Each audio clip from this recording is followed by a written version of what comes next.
sanitti heddummachuudhaan heddummaachuu qabna waan jedhaniif hawaashii gad abjuusanii waan ta'eef kana godhee jechuudha. Kabira yeroo waan hin qabneef waa lamaan tuqee deema.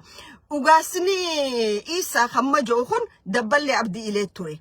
Ugaasni Isaa amma jiru kun dabballee abdii ilee harka tokkoffaadha ture. Namni Oromoo naannawa dangarraa akka buqa alshoora guddaa taphate isa ture. Maallaqa meeqa gaafas abdii ileen irratti investi godhe. Namicha amma ugaasa Isaa ifiin jiru kana jechuudha. Amma jiru kana. Ugaa lafa jiru jechuudha kun. Kalama taati. Ugaasa gurguraa jedhe. Obboleessa kiyya gurguraan bakka sin buufanne. Gurguraan tasa bakka sin buufanne. Ansinje hidda dhaloota wajji dhalannee sinje gurguraadhaa wajjin. Walgahii torban lama dura manguddoon gurguraatii fi hayyoonni gurguraa ta'anii rakkoo tana finnaa bakka nuun buutu kootuu sinjaanii siyaaman namni Abdusalaam tubbee ja'amu hasakuuritii keessa dalagu maaliif dhaqee ummata saniif warningii fi dinninaa fi sodaa itti buusa. Maqaan kaasina maaliif Mustafaa Ileen ugaasa gurguraa namicha jee bakka if buusee deemu kanaaf horii hanga kanneef inninis ni beeka rikardiinis ni beeyti jechuudha. Mustafaa Ileen maallaqa baajata baaseef namicha kanaaf akka ummata gurguraa Oromoo miti nuti Somaaliidha ja'a naannawa kana kontrool goone referendum geggeessinaa jee baajata sii baase abbaa ugaasa gurguraati jechuudha. Silaa dhugatti ugaasa gurguraa taate gaafa dheengadda manguddoon gurguraa siyaamtee horra kootana finnaasiin jettu bira dhayxa silaa. Gurbaa Abdusalaam sakuritii keessa dalagu. Abdusalaam Tophee itti ergitee hin sodaachiftuuni jechuudha. Abdusalaam Tophee nama hulaa hamaa dhalateedha. Nama hulaa hamaa dhalate. Naannaa hulaa hamaa sanittis maal godha akka ture bulchiinsa Soomaaliitii wajjin beekamaa jechuudha. So gurgura bakkan buutan. Simple as that. Kakaraa kaanii matuma mataan tutuquu barbaade waan inni yeroon xiqqoo dalagaa hojjannii ta'e kakaraa kaanii abbaa gadaa Oromoo jettan Afran Qalloo abbaa gadaa hin qabu. Abbaa gadaa Afran Qalloo gaafa an abbaa gadaa hin jiru maaliif abbaa gadaa filadhee waan hin qabneef anis qaama sanirraa tokko waan hin ta'eef. Abbaan gadaa kanamni akka dabballee alaa fuudhee geessee kanaatu isiniitaa jiru bakka bu'aa paarlamaatii miti. Abbaa gadaa jechuun bara Oromoon gadaa qabaachaa turtetti seenaa san if booda deebinee kitaaba laallaa jechuudha. Warri abbaa gadaa jettan hin qabdu. Afran Qalloo abbaa gadaa hin qabu. Anaatu isinii jee. Anaatu isiniin jee. Abbaa garaagaruu hedduudha qabna. Gaafa warri Isaa dhagaa bu'uuraa jaarranna. Jee dabballeen abdii ilee hamma ugaasa ifiin jiru kun sagantaa dur abdii ilee wajji lafa kaayyatan dhufee UNESCOtti barreeffannaa jee achi fide san warri kun manguddoo gurguraa bira dhaqanii ragaadhaaf nu mallatteessaa jedhanii manguddoon gurguraa gaafa ariitu eenyu ka isaanii mallatteesse abbaa gadaa ka isaanii miti eenyurratti ija qabuu barbaadan. Abbaa gadaa biyya citizen Canada qabu ka biyya Edmonton jiraatu Canada isaatu warra isaatiif xalee mallatteessee miti. Abbaa gadaa eenyu namicha kaadree isaa kanaaf. Okay. Achi booda miti ka xalee mallatteessee san fuudhanii manguddoo gurguraa geessanii kunu abbaan gadaa Oromootu nu mallatteesse isin maanu diddan jedhaniin. Achi booda miti Isa magaalaa Dirree Dhawaa keessatti cidhaan baasee qabaa nagannadii isaa ifide. Abbaa gadaa Oromoo namichi fi jiru kun heeruma san keessa highlightii jirtu sila arke safuu fi qaanyi Oromummaatii fi dhagaa bu'uuraa sanutti ittiin dhaaban waan kitaaba san keessa jiru jechuudha. Waan kitaaba san keessa jiru deemaa laala seera uumamaatiin seera uumamaatiin safuu qaanii hangan hin jenne keessa jira. Seerri achi kaayan san seera hortee teenya balleessuu achi kaayan. Ka ummata keenya karaa malee liid godhuu achi jiraate. So dhagaa bu'uuraa dhagaa summii fanjiidhaatu achi kaayame jechuudha. So abbaa gadaa ka isin jettan namicha Edmonton jiruutu mallatteessee jechuudha. Garuu nu mallattaawee biyya Isaa taati jedhanii dhiitanii biti lakki biyya Isaan taatu. Biitti san mootummaa qabdi. mootummaasi mootummaa cubbuu haa ta'u marfama cubbuu keessaa haa ta'u malee biitti takka abbaa yaamamtuun qabdi. Biyya abbaa yaamamtuun UNESCOon fuudhee biyya abbaa biraa godhuu hin danda'u jechuudha. Warri Gadabuursi maaliif dhagaan sana akka zeeyilatti hin dhaabbanne godhan? Dhagaasan waan achi keessa jiruutu kitaaba san keessa jiruutu rabbi wajji waliin nama buusaa jechuudha. Jechuullee hin barbaadu. Jecha san maaliif naamusa Oromootillee cabsee yoo ta'eef waan jecha achi keessa jiru. Haayila mummuranii dabarsaa waan turaniif warri Gadabuursi hedduu laalaa ture jechuudha. Qaanii hangana hin jenne keessa jira jechuudha. Kanaaf damni achirra dhufee jechuudha bakka san irra dhufe. Gaafa mootummaan TPLF yookaan IHADIG jedhan sagaltamoota keessa dirree dhawaasan ture addi bilisummaa Oromoochi ture humnoonni Oromoo hedduu ture. Humna Oromoo gaafa arkani warri Tigree kun warri Tigree chulinne uffata warri amma angoo deebinu malee jee iyyuu jiru kun fanjii lafa kaayanii jira jechuudha. Aslaalan hidhattoota Oromoo achi laalan biitti cufti Oromoodha. Maal godhuu qabnaa waan jedhan yeroo san maal godhan humna calanqoo birgeet jedhu kan mootummaan nafakaa calanqoo birgeet san akka dirree dhawaa keessaa bahu godhanii jechuudha. Humna waraana bilisummaa Oromoo kanaannaa wasan jiru if booda deebisuun achirra dhufe jechuudha. Nama 15 ka magaalaa seenee bitee bahee waa godhuuf malee jedhame jechuudha. Yeroo sani maal godhan isaan warra Isaa ka gaafa 80 san achi keessa qubate qo'isatti wali qabanii minority ganda hanga tokko keessa jiraatanii warra Isaa kanaan ummata gurguraa kana Somaaliidha ja'aati invest irra godhaa jedhame. Shirri guddaan achirratti jechuudha. Shira san akka Oromoonii fi horteen teenyata gurguraa walitti hin buune shoora guddaa katabate Tuujii Raggaasaati jechuudha. Tuujii Raggaasaa Rabbi rahmataa godhuu fi seenaa naa yaadattu bakka bu'aa adda bilisummaa Oromoo ture. Silaa yeroo san Tuujii Raggaasaatii fi jaallan isaanii hin jiraanne horteen Oromoo gurguraatii fi horteen afran qalloo walumaa galatti bakka diinni fedhu san wal geessanii jechuudha. Garuu irra aaname. So tanaafu amma hoggaa garii warri biyya bulchina joo eenyu Johar Harargee Oromoon nama jaalataa waan qabu namaa kannaa maal namaa kannaa jee Hadir Johar dhuga Oromoon nama jaalata. Oromoon nama jaalata lafa saatis mureen nama kannaa je addunyaa tam keessatti agarteeta lafa muranii nama kannan. Hadir Johar ati mana keeka qabdu san walakkaa murii ugaasa isaatiif kanni. Ammoo miidiyaan rabbaatee Oromoon nama jaalata waan qabu nama kannaa lafa saatis namaaf kannan je kana maa kannan nyaata kana maa kannan biddeenaa jechuudha. Warri arra khilleedha bitattan nuun jechuu barbaadan kun khillee fi aanan bitachuu dhuftan ja'an kun dirree dhawaa keessa kadhattuu lamaa ture. Seenaan guyyaan irkamee jiru jechuudha. Dhuma 70 keessa yookaan walakkoota 70 keessa warri Isaa masgida jala ta'anii sadaqaa kadhachuu turan masgida Jumaa jala. Warri Amaaraa dildila jala ta'anii kadhachuu turan. Oromoon barasan kadhataa qabaachaan turre jechuudha. Arra isaanii dhufanii killa gurgurtanii fi maal kadhattan nuun jennuuti ummata seenaa saabni beeku. Ummata gartee hayyoota manguddoo teenyattis dhiyaatee waa beeku jechuudha. Okay. Dur gaafa ijoollee taane hoggaa boonyu haati tiyya wayiin nu sossobdi turte. Sirba dirree dhawaa qalloo mana baabura asheeti boontuu ijanaa dura itti. Okay. It's way back. Dirree dhawaa qalloo mana baabura.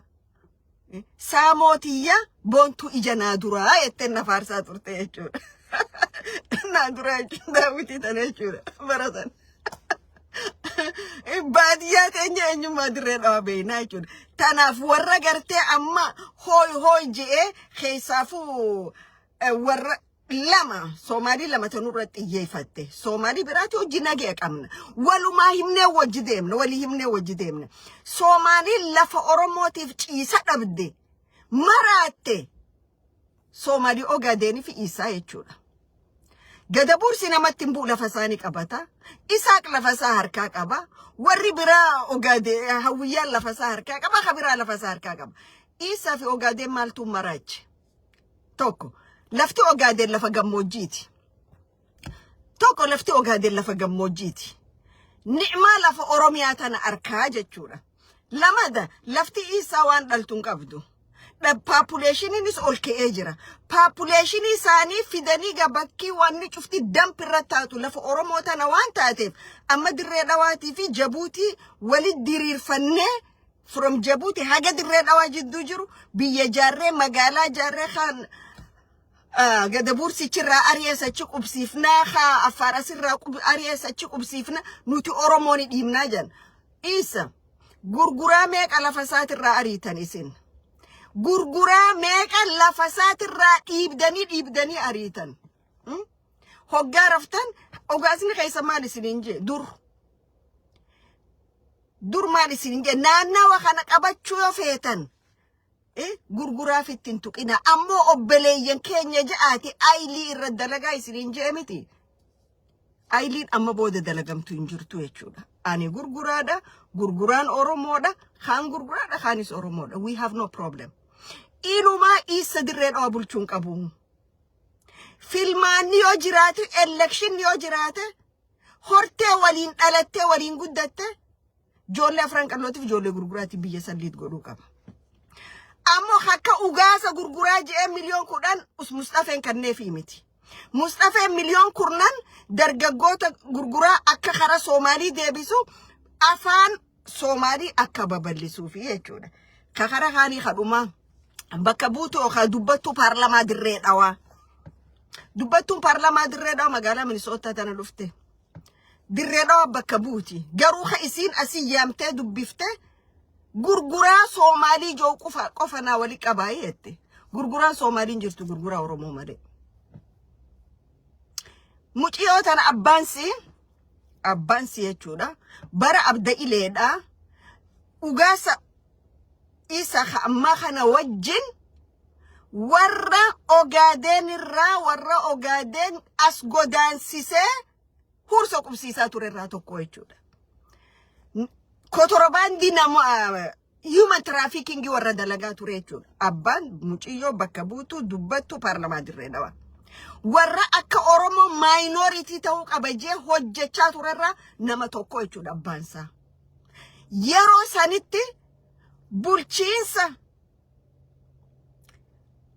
بولچينسا جونيا دين سادو جالتي دانغالي خراجين عسان كان ورا نانا أوروميا جان مالك أقول بوجود داي تخنني تلقى بيوان جرانا منياتو وراسلا نانا وسان إيجو خان كوما شنتم imagine برسانيتي أرشي كوما صدمنا ما خنور family تكنا خودن نما ديدم نما شنتم أسبوك أسوداف أرشي كوما صدم كوما فرتم كنني فيتي لو هي قلتو تخرنك أني خرا هورسوك بسيسا توراني يتشون خنا تورو مرة دلقا ما توري خرا إنيوتين خرا أبا دبتو مانا مري بكبوا دري دواتي في ناميش أغاس إيسا خناني يتشون أغاس نيسا خون the right hand of أبدي إلا دبالي ساتوري يتشون أما اللي أغاس غرغرا خجي فيامو خغافا منقودون غرغرا يامتو اقو ديدي عبد السلام مچا سكوريتي اتي ارجيتا اخون مالك اقود دا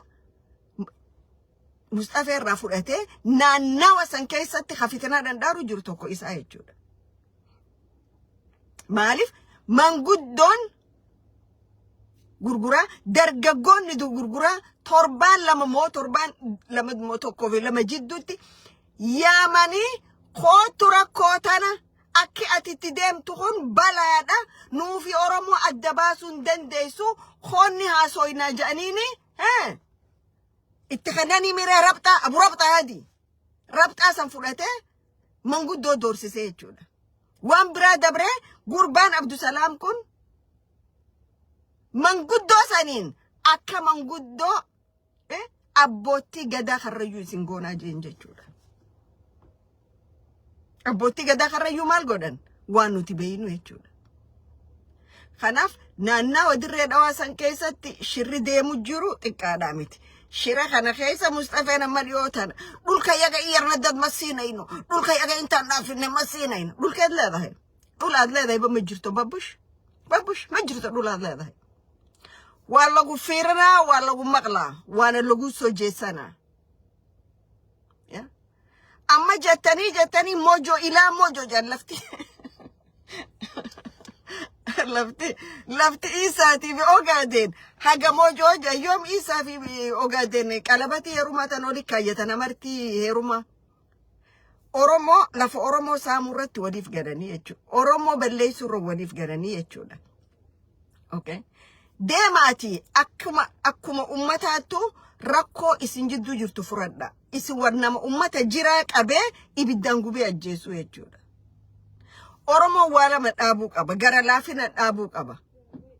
Wajji nyaanne wajji dhuyne. Ka wajji nyaate wajji dhuge dantaaf wajji nyaate. Ganama galgala faranjii wajji nyaanne wajji dhuyne. Ganama galgala biyya saanii teenya wajji nyaanne wajji dhuyne.